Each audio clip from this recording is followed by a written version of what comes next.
Welcome our dear listeners to Alpha TV in Rwanda. My name is Alpha. Let's we begin in our breaks. Kilehe district official arrested over 500,000 bribe. Yeah. And mobile phone online scammers getting more sophisticated. And again is another issue about the stop harassing opposition in Uganda. General Otafiire tells the new policy chiefs. In another break is Kenya Kwanza implosion as Malala calls on Kuria Murkomen to resign over attack on DP Gachagua. And after this break, we shall back to our special news. Thank you for being with us as our back just now in this our international scene. We are going to be with the many companies like Kolawijire Training Center, MUA Insurance Company Limited, Stay Kigali, Lily's Shop from Ruyenzi, and the Musabyimana Donati artist.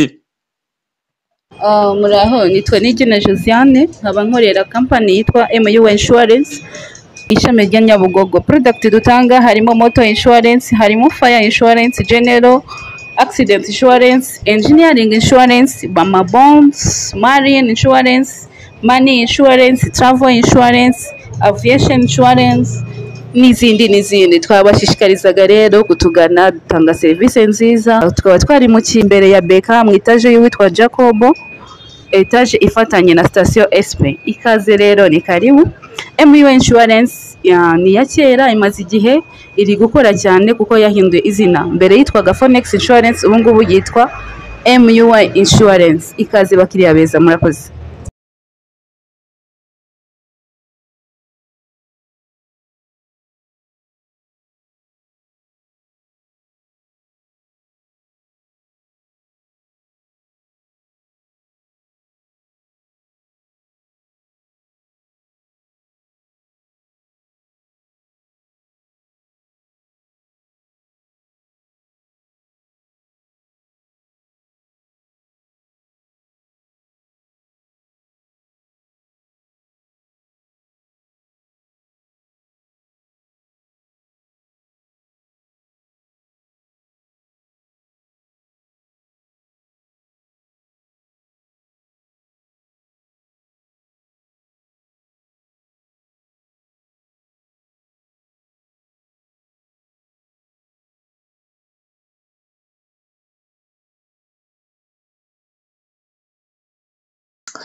Let's begin our news to this district in Kilehe.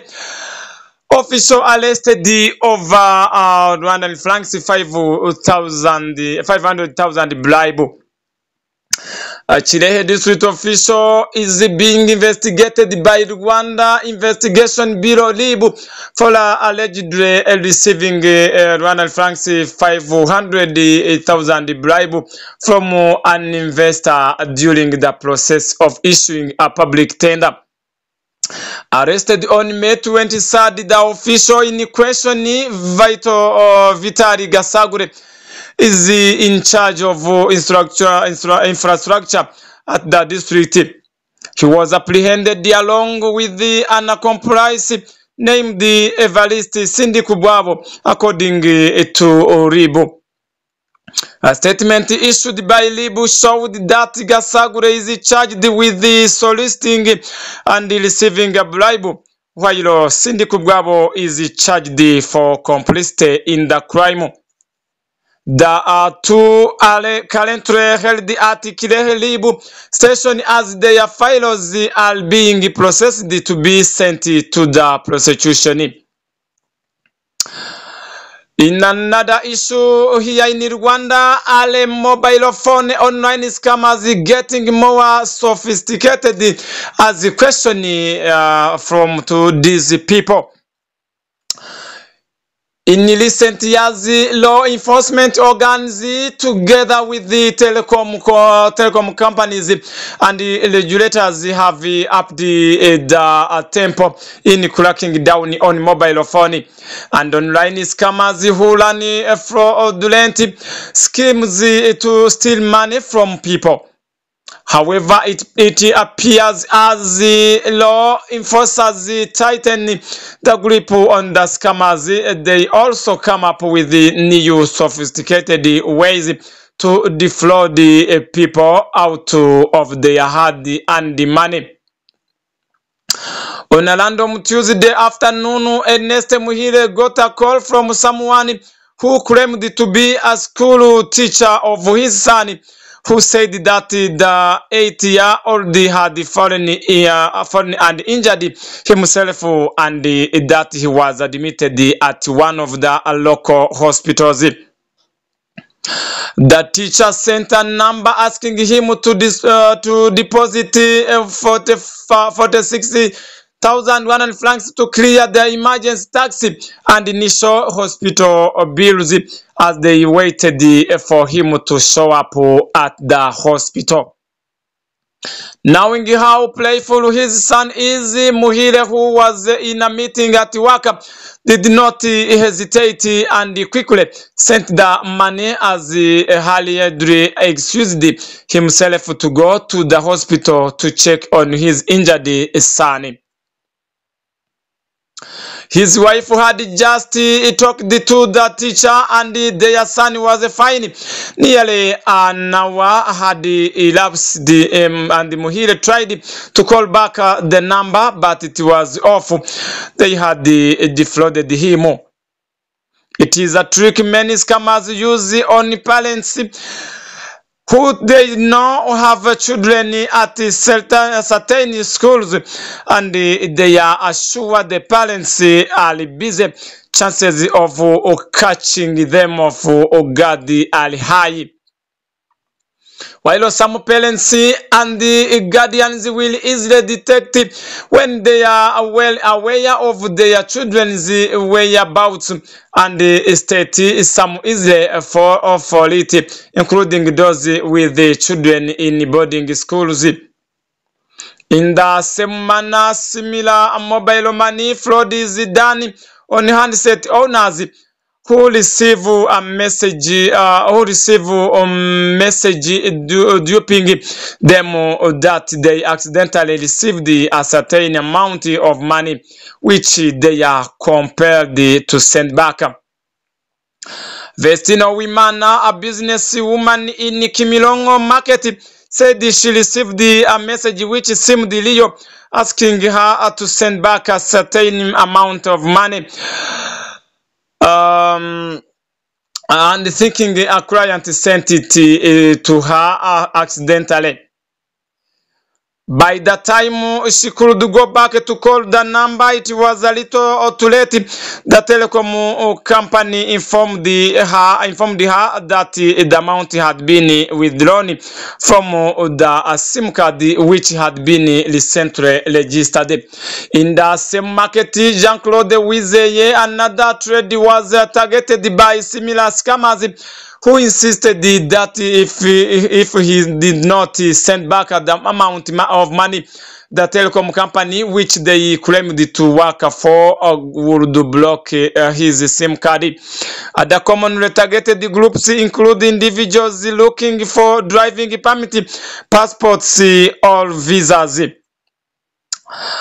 All these and more are scams which Rwanda Investigations Bureau (RIB) and other law enforcement are aware of and work around the clock to stop, much as the scammers keep evolving and getting more sophisticated in their operations by the day. Let go to Mulanjila one day that as the fraudsters find the new tricks to con unsuspecting victims, people have to be more vigilant and less gullible, and also think twice before sending money to people they don't know. Let us go to this place. Like in Uganda, stop harassing opposition. General Otafiire tells the new policy chiefs. The Minister of Internal Affairs, Major General Kahinda Otafiire, has directed the new policy chiefs to stop abusing the political rights of the opposition. Major General Otafiire, who doubles as the chairman of the policy authority, specifically mentioned the beating of National Unity Platform NUP President Robert Kyagulanyi alias Bob Wine and the former Forum for Democratic Change leader Dr. Chiza Besigye. General Otafiire made the directive during the installation of Mr. Abbas Byakagaba as the Inspector General of Police and Mr. James Ochaya as his deputy. The two were appointed by President Museveni a fortnight ago while giving directive to the senior policy officers. Major General Otafiire said the multi-party politics was allowed in the country through a referendum and also put in the constitution. The General Otafiire remarks come days after the police blocked the NUP event in eastern Uganda. The police alleged that the events don't comply with the standards set for gatherings, where law enforcement officers even set the limit of the number to attend the event and what should be talked about in the meeting. But opposition leaders insisted that their activities are within the parameters of political party laws. The opposition accuses the policy of acting unprofessionally, but on May 28th, the policy cleared Mr. Kyagulanyi to hold a mobilization tour of Mukono district. This followed a meeting of NUP leaders in Mukono and the district security committee. And speaking at a press conference in Mukono yesterday, Mr. Fred Nyanzi, the NUP National Secretary for Mobilization, however, cautioned the party supporters against hooliganism during the tour, adding that they should be law-abiding and exercise discipline all the time. Let us go in Kenya. Kwanza implosion as Malala calls on Kuria Murkomen to resign over attack on DP Gachagua. The political implosion in President William Ruto Samoei administration escalated on Wednesday after his United Democratic Alliance UDA Secretary General Cleophas Malala made an unprecedented call for the resignation of cabinet secretaries involved in the current factional fight. Mr. Malala called on Transport Cabinet Secretary Kipchumba Murkomen and his public service counterpart Moses Kuria to resign if they were to engage in politics. Mr. Kuria has been critical of Deputy President Rigathi Gachagua, who is currently under political attack from some of President Ruto's close allies. Mr. Gachagua recently accused some of Dr. Ruto allies of fomenting dissent against him in Mount Kenya.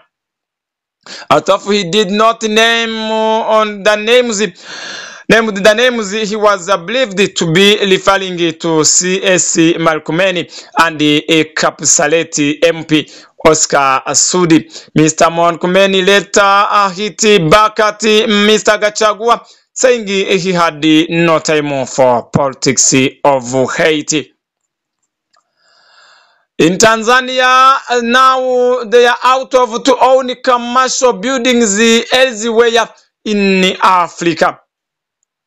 In Dar es Salaam, the government is embarking on an ambitious project to build residential, official and commercial buildings in several countries in an effort to boost revenues for the Foreign Affairs docket, requesting Parliament to endorse a budget of 241 1 billion in Dodoma on Tuesday yesterday.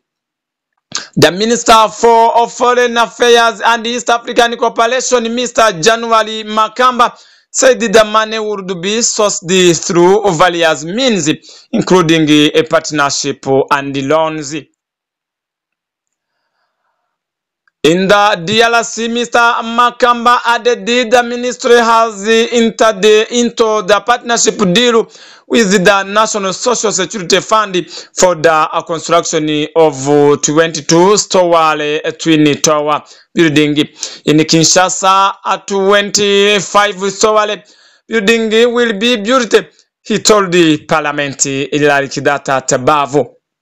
The planned construction of embassy and commercial buildings for Tanzania will also include the government's properties in Kampala, Uganda, and Abuja, Nigeria, among others.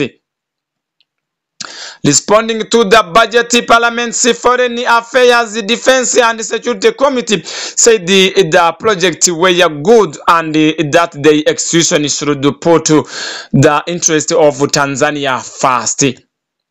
The committee's chairperson, Mr. Vita Kawawa, said normally the plan for public-private partnerships in the construction of embassy buildings and commercial properties faces various challenges, including limited budget and laws that do not fully enable private sector participation. Our dear listener, thank you for being with us in this international scene. As our special news, let us be stopped this time, and God be with you. We thank too much our companies who have been together in this our news. Thank you. Have a good day. Training center ishuri ry'ahangaha kwigisha abantu gukora amasabune n'amavuta, kwigisha gukora shampoo, kwigisha abantu gukora glycerine, kwigisha abantu gukora amaji, kuvanga amarange, kwigisha business, dukorera abantu imishinga, dukora ibintu byiza, tugaragara ku mbuga kuri YouTube channel tugaragaza ibyo dukora, ibintu byacu birafatika, dukora amamashini ajyanye n'amasabune, ibintu byacu ni fresh. Ni mutugane tubafashe, ni Kimisagara nationali ruguru gatoya ya ADP, hari icyapa uzakibona kimanitse utaragera kuri 40. Kora wigire training center, karibu tubana. Uko dusanzwe tubana ku mbuga zitandukanye kuri YouTube channel, niko na wigire Diogene Soft Making, ikigo cyitwa Kora wigire training center Kimisagara nationali hafi ya ADP muri metero 150 uvuye kuri ADP. Utega akamoto uvuye Nyabugogo cyangwa ukazamuka n'amaguru ku Nkunda Amahoro, wateza akamoto muri 400 akahakugeza, ubundi ukaza tukiga, ducumbikira abantu bo hirya no hino baje kwiga bavuye mu ntara zitandukanye. Turi gufasha benshi kandi hari benshi bari kwiteza imbere kubera uyu mwuga w'amasabune. Ni amasabune, ni amavuta, ni amashampo, ni zaji, ni ukuvanga amarange, ni ukwigira abantu imishinga ibyara inyungu n'ibindi bitandukanye. Muze mutugane muri Kora Wigire, ibintu birashoboka, ubuzima burahinduka, muze kandi muzanyurwa. Kora Wigire Training Center Kimisagara National.